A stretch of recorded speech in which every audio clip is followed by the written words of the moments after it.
Okay, Beavis the Cat up in Perfection. It's your boy Jason, the blog rapper. So we have just concluded the Apple event today here on October, what is it, 26th? I don't know. But anyway, Apple had just concluded, and I am here to talk about what they talked about. So we got a few things that were announced. First of all, they were talking about, what was it? The more accessibility to people with disabilities, making the products easier to handle, capable for those that have disabilities. So that's always cool. The other thing that they talked about, or actually how they started off, was the update to the Apple TV, which I thought was pretty cool. I have a friend of mine who's really into Apple TV. I don't really have one right now, but Apple TV, the announcement included some updates to some apps and the interface. So basically, we now have for the Apple TV a new app called TV. I know, innovative, right? So this TV app, basically, it's just it pulls in all of the video services that you have subscriptions to, pulls it together, and also has a new interface where it allows you to, as you're watching videos, kind of pinch with the remote. You pinch the screen, and then you have like a sidebar which you can now interact with Twitter. So you can look at people having a conversation about whatever it is that you're watching. So that's pretty interesting. Also, it's integrated with Siri, so now you can have Siri look up some live feed from games if you're watching a sport game or whatever, anything really. So you can watch some live TV based on, again, all the video services that are pulled together into this one pretty simple app.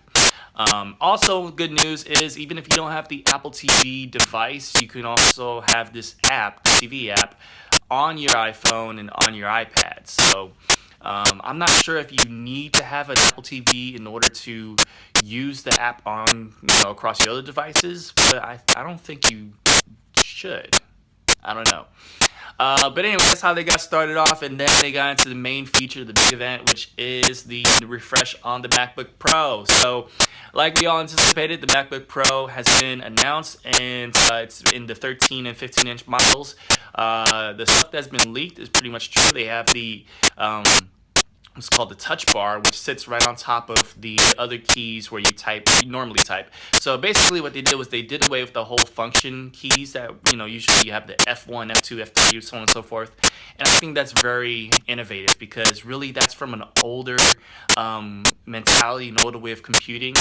And it didn't really fit for online integration. So having this touch bar, you can integrate a lot better with applications, the new applications like Photoshop, Final Cut, but it also helps with your online experience, so you can access your bookmarks a lot easier that way. You can even customize it to show whatever it is that you want to show on it. So it's really cool. They showed it off. You having a DJ, play around with it, and I thought it was really nice, really neat. One thing I did kind of question though was that they introduced the trackpad being double the size and being force touch enabled, which allows it to be open for gestures. But even though they had a Final Cut representative and a Photoshop representative there, they didn't show any integration as far as like being able to use a stylus or even the Apple Pencil to integrate with the newer and bigger trackpad. So I wonder if it does anything other than what we usually use the trackpads for. And if that's the case, why double the size? Chris Perillo, you can check him out on YouTube. He mentioned, it kind of sits right by the keys, right underneath it. So it kind of makes it a little uncomfortable.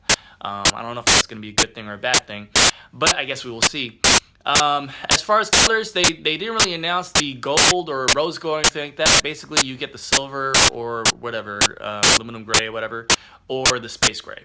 So those are your options. They have it in the 13 and 15 inch, like I said, and no 17 inch, so that's kind of a bummer. Let's see, was there anything else? I mean, overall, it's my impressions of it. Cool, fun. The touch bar is definitely progressive, definitely in the right way of using technology. I really like that. Oh, they have 4 ports, which is interesting. Those 4 ports are basically the lightning bolt Thunderbolt, whatever, I don't know. But you can basically use it as you could attach a dongle, which you can then attach a USB, HDMI, VGA, whatever. So dongle lovers will love that. I think it's really cool. I think it's innovative.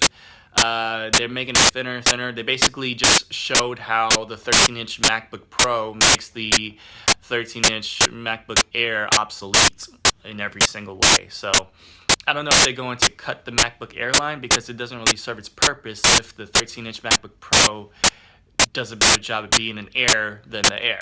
I don't know. Other than that, yeah, cool. Is it going to make me want to give up my 17-inch MacBook Pro? I don't think so. I love this thing. Oh, it does have Touch ID, so you can pay for stuff. I don't care. I think this beauty is going to stay with me for the long haul. But I'm sure people who aren't really into Macs, or at least haven't adopted into the MacBook family yet, would find a lot of value with this. So, yeah, check it out. It's coming. So, that's all I got. I don't know. What do you guys think? Did you like it? You found it interesting? Fun? Let me know. Let me know in the comment section below what your thoughts are. Subscribe to this channel if you're not yet, and give me a thumbs up to help out the channel. I'll see you guys in the next one. It's Jason, the Blog and Rapper. Much love, God bless, and as always, peace.